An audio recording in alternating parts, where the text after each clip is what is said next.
दोस्तों ये कहानी है एक आदमी की जिसका नाम है माइक। स्टार्टिंग सीन में दिखाया जाता है कि माइक एक बीच पर सर्फिंग कर रहा है। असल में माइक नास्तिक है, ना तो वो भूतों को मानता है और न भगवान को। वो अलग अलग शहरों में जाकर वहाँ की भूतिया जगहों पर रहकर उन पर डरावनी किताबें लिखता है। जब वो समुद्र की लहरों में था तो ऊपर आसमान से एक प्लेन गुजरता है जिस पर एक बैनर भी था। माइक उसे पढ़ने की कोशिश करता है, लेकिन तभी एक समुद्र की बड़ी सी लहर उसे अपने साथ बहाकर ले जाती है। हालांकि वो मरता नहीं है और जैसे तैसे वो जिंदा बच जाता है। फिर इसके अगले सीन में हमें दिखाया जाता है कि माइक पोस्ट ऑफिस में जाकर अपना कुछ सामान लेने गया है। तभी अपने सामान के साथ माइक को उसमें एक डॉल्फिन होटल का कार्ड मिलता है जिस पर लिखा था कि 1408 नंबर कमरे में जाना मना है। ये देखकर वो काफी एक्साइटेड हो जाता है और होटल में फोन करके इसके बारे में पूछता है, लेकिन रिसेप्शनिस्ट उसे ये कमरा देने से साफ मना कर देती है। माइक को इस बात पर डाउट होता है, उसे ये बात हजम नहीं होती है, तो वो उस 1408 नंबर कमरे के बारे में और जानकारी ढूंढना शुरू कर देता है, जिससे उसे पता चलता है कि इस कमरे में कई लोगों की जान जा चुकी है, इसलिए उस कमरे को हमेशा के लिए बंद कर दिया गया।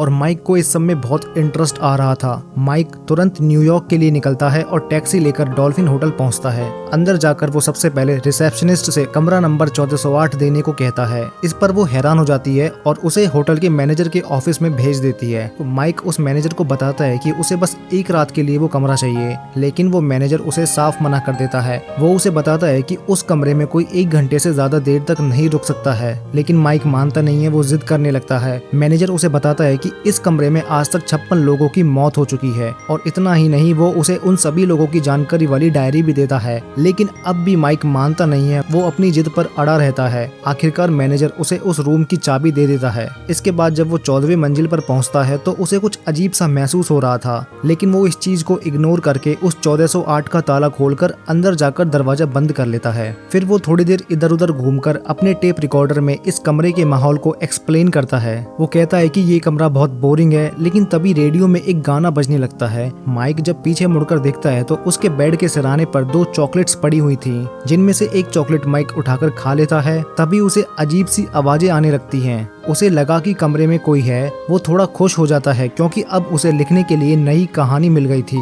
माइक ने सोचा कि ये सब होटल वाले जानबूझकर कर रहे हैं ताकि वो जल्दी से यहाँ से भाग जाए, लेकिन जल्द ही कमरे का टेम्परेचर अपने आप बढ़ने लगता है। उसने मशीन से टेम्परेचर को कम किया, लेकिन गर्मी फिर भी बढ़ती जा रही थी। उसने तुरंत होटल के स्टाफ को फोन करके एक मैकेनिक भेजने को कहा। इसके बाद वो अपने यूवी लाइट से कमरे की जांच करता है और उसे चारों तरफ खून के निशान दिखाई देते हैं। यहाँ पर माइक को भी थोड़ा अंदाजा हो जाता है कि ये रूम सही नहीं है, यहाँ जरूर कुछ तो बुरा हुआ था। खैर, इतनी देर में ही मैकेनिक आके दरवाजा खटखटाता है और माइक उसे अंदर आने को बोलता है, लेकिन वो मैकेनिक साफ मना कर देता है कि वो अंदर नहीं आएगा। माइक उसे समझाता है कि कोई प्रॉब्लम नहीं है, मैं तुम्हारे साथ हूँ, लेकिन फिर भी वो मैकेनिक मानता नहीं है। लास्ट में जब वो नहीं मानता है तो वो माइक को बाहर से ही मशीन को ठीक करने के इंस्ट्रक्शंस देता है और उन्हें फॉलो करके माइक उस मशीन को ठीक कर लेता है। उसके बाद जब वो मैकेनिक को थैंक्स बोलने के लिए पीछे मुड़ता है तो उसे वहाँ कोई भी दिखाई नहीं देता है। तभी अचानक से रेडियो पर जोर से गाना बजने लगता है और उसमें 60 मिनट का टाइमर शुरू हो जाता है।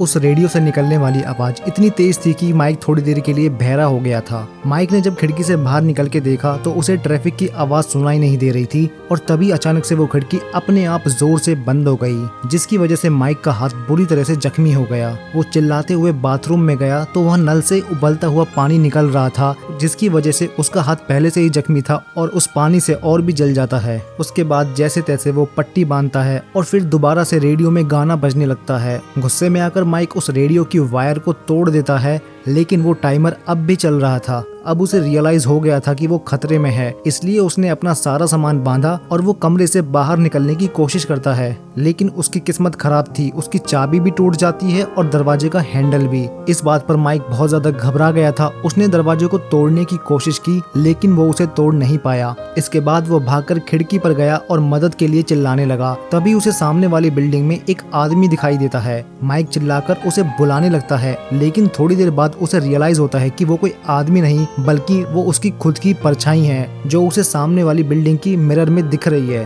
तभी उसने देखा कि उस परछाई के पीछे एक आत्मा आकर उसकी पीठ में चाकू मार देती है और जब माइक पीछे मुड़कर देखता है तो वो आत्मा उसके सामने आ जाती है और डर के मारे माइक नीचे जमीन पर गिर जाता है और अपनी आंखें बंद कर लेता है क्योंकि मौत उसके सामने खड़ी थी। और जब वो अपनी आंखें खोलता है तो उसे वहाँ पर कोई भी दिखाई नहीं देता है। अब उसे पक्का यकीन हो गया था कि उसे अजीब चीजें दिखाई दे रही हैं और ये सब इसी कमरे की वजह से है। इतना सब चलने के साथ साथ वहाँ रखा टीवी भी ऑन हो जाता है। उस पर माइक के परिवार की वीडियो चलने लगती है। अपनी पत्नी और बेटी को देखकर माइक इमोशनल होकर उस टीवी के पास जाता है, लेकिन तभी वो टीवी बंद हो जाता है और फिर उसे अपने साथ वाले कमरे में से किसी बच्चे के रोने की आवाज सुनाई देती है, जिससे परेशान होकर वो उस दीवार को जोर से पीटने लगता है। लेकिन इससे वो आवाज और भी ज्यादा बढ़ जाती है। गुस्से में आकर माइक उस दीवार पे एक कुर्सी को दे मारता है। फिर वो देखता है कि दीवार की दरार में से खून बहने लगा है। वो देखने में ऐसा लग रहा था कि मानो माइक ने सच में किसी का मर्डर किया हो। माइक उस 14वें फ्लोर के नक्शे को देखता है, जिसके अकॉर्डिंग इस कमरे के साथ और भी कई कमरे थे,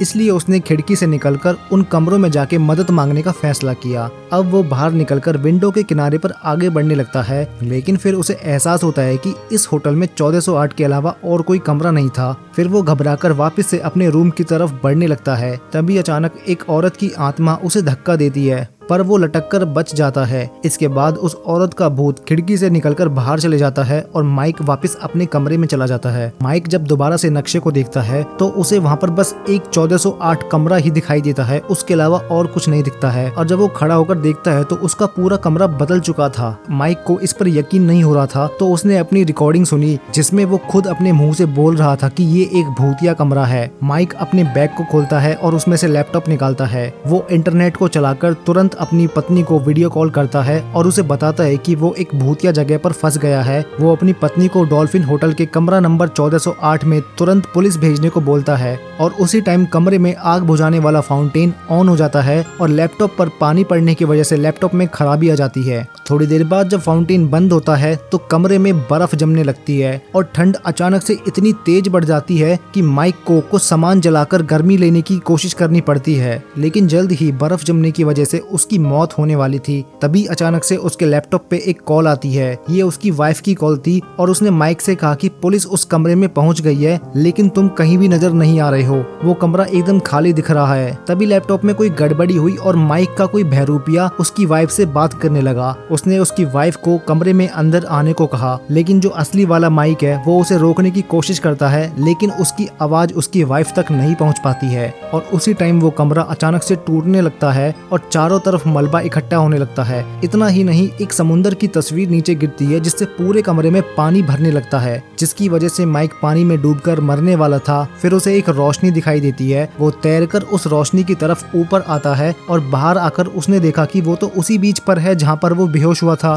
तभी आसमान में दोबारा से वही प्लेन गुजरता है और माइक देखता है कि उसके बैनर पे वही 1408 नंबर लिखा हुआ था। कुछ देर बाद जब माइक की आंखें खुलती हैं तो वो अपने आप को हॉस्पिटल में पाता है। उसकी पत्नी भी वहाँ उसके साथ थी और माइक ने उसे डॉल्फिन होटल के 1400 नंबर 8 कमरे के बारे में सब कुछ बताया, लेकिन उसकी वाइफ कहती है कि वो ऐसे किसी होटल को नहीं जानती है। कुछ दिनों बाद माइक अपनी आम जिंदगी जीने लगता है और एक रात वो अपनी वाइफ के साथ डिनर पर बाहर जाता है। वहाँ उसे एक वेटरेस दिखाई देती है जो एकदम 1408 कमरे की आत्मा जैसी दिखाई दे रही थी। पर जब माइक उसे फिर से देखता है तो उसे एहसास होता है कि ये उसकी कोई गलत फहमी थी। अब माइक ने इस याद को मिटाने के लिए उस कमरा नंबर 1408 के बारे में लिखना शुरू किया। वो बहुत जल्द अपनी किताब पूरी कर लेता है और जब माइक उसे अपने पब्लिशर को भेजने के लिए पोस्ट ऑफिस जाता है तो वहाँ वो एक आदमी देखता है जिसकी शक्ल हूबहू उस डॉल्फिन होटल के वर्कर की तरह दिख रही थी, जिसे देखकर वो बहुत ज्यादा सरप्राइज हो जाता है। तभी अचानक वहाँ के लोग पोस्ट ऑफिस को तोड़ने लगते हैं और माइक देखता है कि वो फिर से एक और बार 1408 नंबर कमरे में पहुंच जाता है। तब उसे ये रियलाइज होता है कि जो पूरा हफ्ता उसने बाहर बिताया वो एक्चुअल में बस एक हेल्यूसिनेशन था, क्योंकि वो अभी भी उसी 1408 नंबर कमरे में है।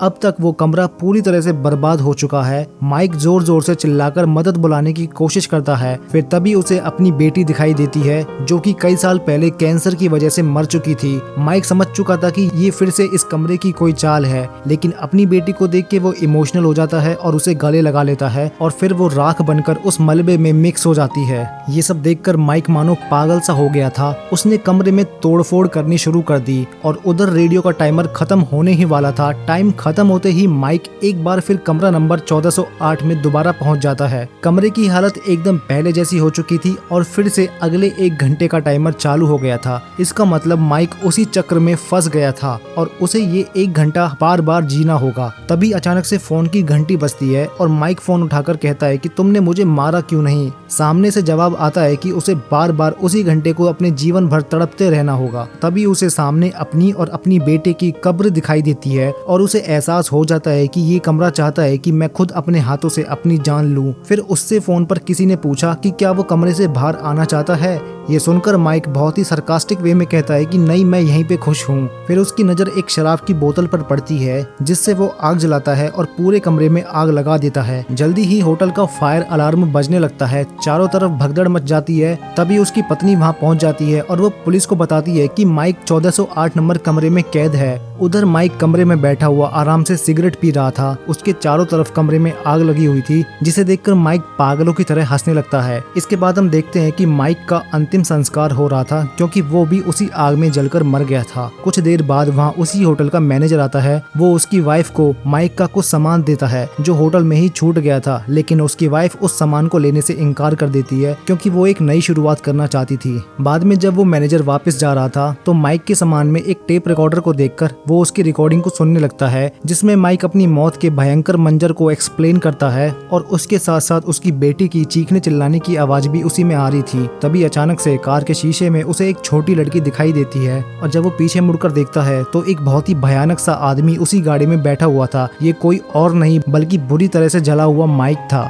इसे देखकर वो मैनेजर काफी डर जाता है और तुरंत वहाँ से चला जाता है। लास्ट में हम देखते हैं कि माइक की आत्मा हमेशा के लिए उसी 1408 नंबर कमरे में कैद हो गई है और इसी पॉइंट पे ये मूवी एंड हो जाती है। वेल गाइस, अगर आपको ये वीडियो अच्छी लगी हो तो इसे लाइक कर देना। ऐसी और मूवी एक्सप्लेनेशन के लिए वेगांतिस को सब्सक्राइब भी कर लेना।